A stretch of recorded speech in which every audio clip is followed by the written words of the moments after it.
जय हिंद, नमस्कार दोस्तों। लोन डिफॉल्ट हो चुका है और प्रायर नोटिस देना है।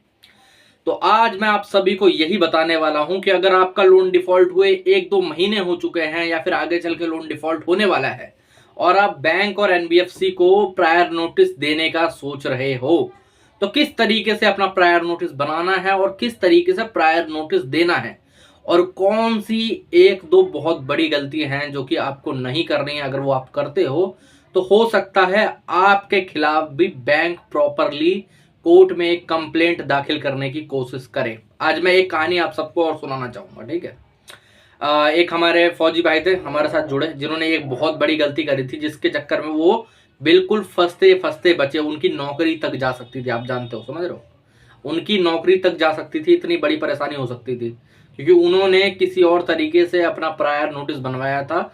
उसके अंदर मेन 2-3 कंपाउंड वाली बहुत बड़ी गलती कर दी थी।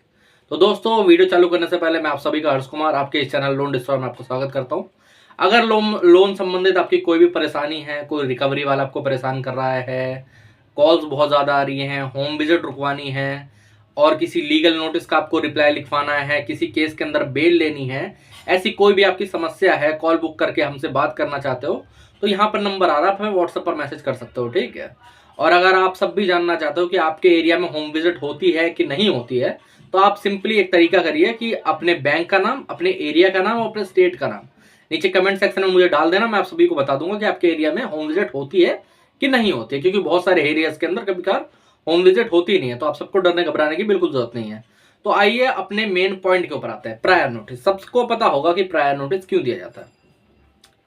प्रायर नोटिस देने का मेन मकसद ये होता है कि जो बैंक आपके ऊपर लीगल कार्रवाई करती है, जो रिकवरी के अलग अलग प्रयास करती है, उन सबको हटाने के लिए होता है।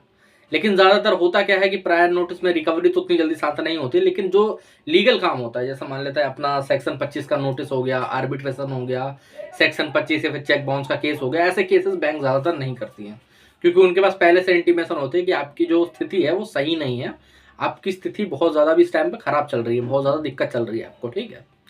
तो ये चीज़ें उनको पहले से पता होती हैं और आपने उसके अंदर कुछ रूल्स भी मेंशन कर दिए होते हैं कि अगर आप मैं लोन नहीं भर पा रहा, अगर आप मुझे मॉरिटोरियम दे सकते हो तो दे दीजिए। कई बैंक ये क्या करते हैं कि प्रायर नोटिस में अगर आपने क्लॉज ऐड कर रखा है मॉरिटोरियम का, तो फिर वो मॉरिटोरियम भी आपको दे देते हैं। ऐसा बहुत बार हुआ है, ठीक है। तो जो जो भाई अपना प्रायर नोटिस खुद से लिख रहा है या किसी और से बनवा रहा है, तो मैं उन सब पे कहना चाहूँगा उसके अंदर मॉरिटोरियम का क्लॉज जरूर ऐड करवाएं, ठीक है, उस तरीके से। तो मैं आप सबको बता देना चाहता हूँ कि प्रायर नोटिस पहली बात तो बनाया कैसे जाता है। देखिए, प्रायर नोटिस बनाने के कुछ मेन वो है। सबसे पहले तो अगर आप इंग्लिश में बना रहे हैं तो फ्रॉम से अपना नाम और अपना एड्रेस और बाकी सारी चीज़ें होनी चाहिए, ठीक है। हिंदी में बना रहे हैं तो भेजने वाले का नाम, जो आपका नाम रहेगा, ठीक है। नीचे डेट, उसके बाद सेवा में जो भी बैंक है, जो भी एनबीएफसी है जिसका नाम है, उसका पूरा एड्रेस, पूरा ईमेल आईडी के साथ में, नाम के साथ में आपको गूगल पे मिल जाएगा हर जगह पे, ठीक है। कई भाई लोग पूछते हैं कि सर जिस ब्रांच से लोन लिया उसी का नाम डालना है क्या? नहीं नहीं, आपको डालना है हेड ब्रांच, जो भी उनका रीजनल ऑफिस होगा उसका एड्रेस और बाकी सारी चीज़ें डालनी है। नीचे अपना लोन अकाउंट नंबर, अपना क्या कहते हैं सिंपली एक तरीके से जो लोन अमाउंट है, जो ईएमआई है, वो सारी चीज़ें। और उसके नीचे आपको अपनी सारी परेशानियां लिखनी है, जो भी आपको दिक्कत आई है, जो भी परेशानी हो रही है, जो भी आगे चल के प्रॉब्लम हो रही है, आप लोन कब से नहीं भर पाओगे, कब से भरना स्टार्ट करोगे आगे चल के, कितने महीने का आपको टाइम चाहिए, सारी चीज़ें और बाकी सारे जो क्लॉज वगैरह ऐड करने हैं वो सब करने हैं। ये सब करके नीचे अपने साइंस करके आप लोग भेज सकते हो, कोई दिक्कत वाली बात नहीं है, ठीक है। अगर आप खुद से नहीं बना पा रहे हो, आपको खुद से बहुत ज़्यादा दिक्कत है, तो आप बाहर से कहीं से बनवा सकते हो, वरना मुझसे भी बनवा सकते हो। यहाँ पर नंबर आ रहा है, आप मुझे व्हाट्सएप पर मैसेज कर सकते हो, ठीक है। अब उन फौजी भाई ने क्या गलती करी, क्या बहुत बड़ी परेशानी हुई उनके साथ, मैं बताता हूँ। उन्होंने मुझसे बात करी, बेचारे रो रहे थे, सच्चाई बात बता रहा हूँ आप सबको, ठीक है। बहुत मुझे देख के उन्हें आश्चर्य हुआ कि ऐसा क्या उनके साथ घटना घटी है। ओके, उन्होंने बताया कि सर मैंने बाहर कहीं से प्रायर नोटिस बनवाया था। प्रायर नोटिस कहाँ से बनवाया था? बाहर किसी साइबर कैफे से प्रायर नोटिस बनवाया था। उसने बहुत सस्ते में बना दिया, कोई दिक्कत वाली बात नहीं है, 200-250 में मात्र बना के दे दिया। तो मैंने बोला इसके अंदर दिक्कत क्या है? तो कह रहे सर बैंक ने अब मेरे ऊपर कलकत्ता में बकायदा 316 और 318 के तहत पे केस फाइल करा है। मैं क्या, ऐसा तो केस फाइल नहीं होना चाहिए, अगर आपने प्रायर नोटिस ही दिया है तो आपके ऊपर ऐसी केस फाइल नहीं होना चाहिए। कहने नहीं सर, उन्होंने ऑब्जेक्शन उठाया है मेरी ट्रेडिंग को लेकर, मेरे स्टॉक मार्केट से रिलेशन को लेकर। मैं क्या, आपने ऐसी चीज़ें मेंशन क्यों करी? कह रहा सर जो जिससे बनवाया था मैंने, उसने बोला अपनी परेशानी बताओ। लोन के अंदर दिक्कत क्या है, क्या दिक्कत नहीं है, क्या परेशानी नहीं है।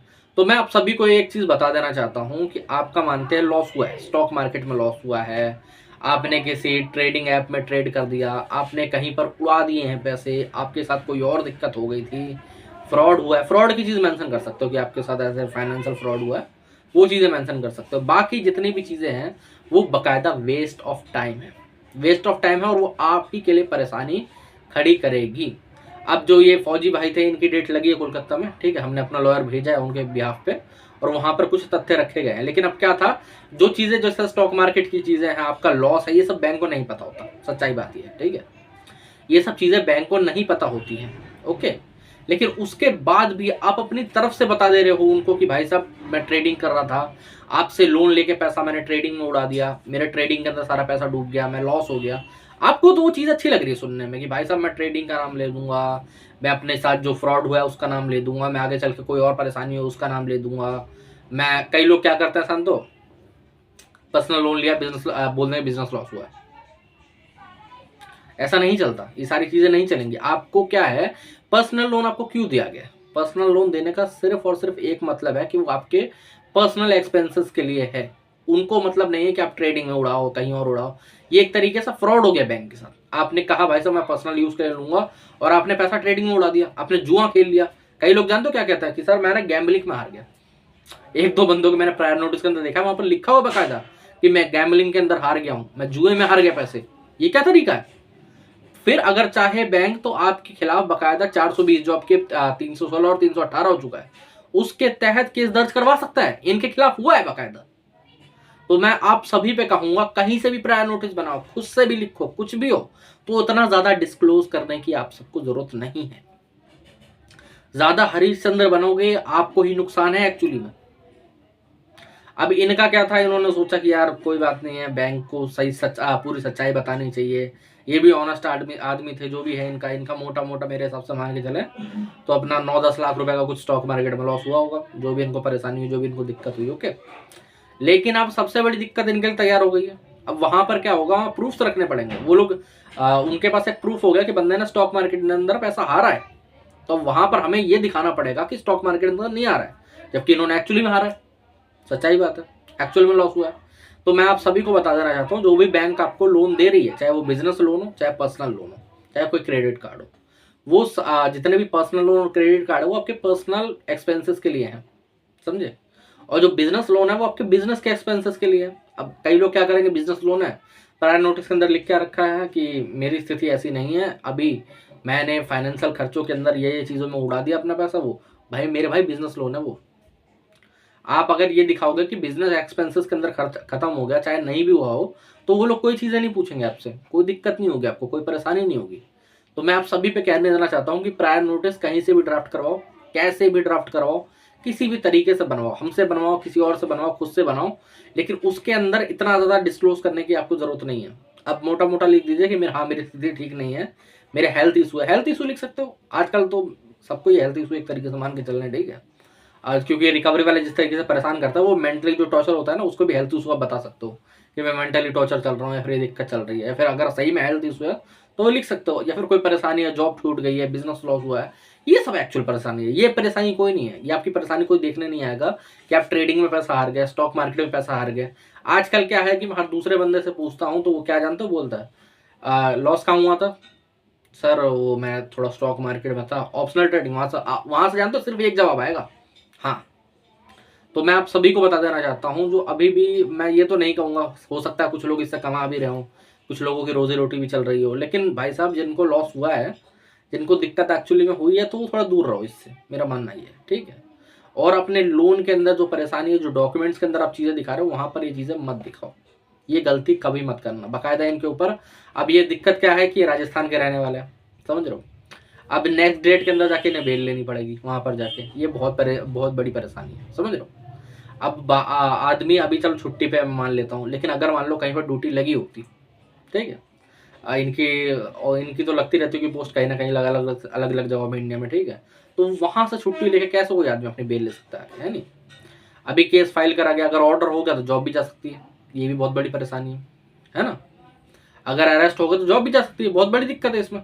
तो मैं आप सभी पे कहूँगा, जितने भी सरकारी नौकरी वाले भाई हैं, जितने भी प्राइवेट जॉब वाले भाई हैं, जो भी बिजनेस वगैरह कर रहे हैं, जो भी जिसकी भी परेशानी है, वो भाई साहब ट्रेडिंग की अगर आपने करी भी है तो आप अपने प्रायर नोटिस के अंदर उसको बिल्कुल भी ऐड मत करना, 1% भी, कहीं से भी बनवाओ, चाहे मुझसे भी बनवा रहा हो, मुझे भी एक बार बता दो, कोई दिक्कत नहीं। अगर आपने करा है कोई बात नहीं, बता दो, कोई उतना वो दिक्कत वाली बात नहीं, कोई परेशानी वाली बात नहीं। अलग अलग तरीकों के अलग अलग वो निकल जाते हैं, लेकिन प्रायर नोटिस के अंदर इसको बिल्कुल भी ऐड ना करें, ठीक है। तो दोस्तों आज का जो वीडियो है इसी के ऊपर था, यही चीज़ें मेरे को आपको बतानी थी, यही चीज़ें। और ये जो किस्सा था ये बाकायदा पूरा सच है, आप सबको मैं बोल देना चाहता हूँ फिर से, कभी भी ये गलती ऐड मत करना, बिल्कुल भी मत ऐड करना, वरना बहुत ज़्यादा परेशानी होगी आगे चल के। अगर किसी तरीके का कोई मेल वगैरह कुछ कर रखा है आपने बैंकों की, जिसके अंदर बताया मैं ट्रेडिंग में हार गया हूँ, ये हो गया स्टॉक मार्केट लॉस वगैरह, तो उसको प्रॉपरली तरीके से पूरा तरीके से डिलीट कर दो, ओके। तो दोस्तों आज के वीडियो में इतना ही। अगर वीडियो अच्छा लगा हो तो चैनल को सब्सक्राइब जरूर करना, और मैं ऐसी वीडियोस आपके लिए लाते रहता हूँ। अगर मुझसे संपर्क करना चाहते हो, मुझसे जुड़ना चाहते हो, मेरी टीम के साथ जुड़ना चाहते हो, तो यहाँ पर नंबर आ रहा है, आप मुझे व्हाट्सएप पर मैसेज कर सकते हो, ठीक है। और अगर वीडियो अच्छा लगा हो तो सब्सक्राइब और बेल आइकन जरूर दबा देना, ताकि मैं नया वीडियो लाऊं तो आप सबके साथ आते रहें, ठीक है। और अब से हर दूसरे दिन छोड़ के मैं लाइव भी करता हूँ, तो लाइव में भी जरूर जुड़ना, ठीक है। जय हिंद।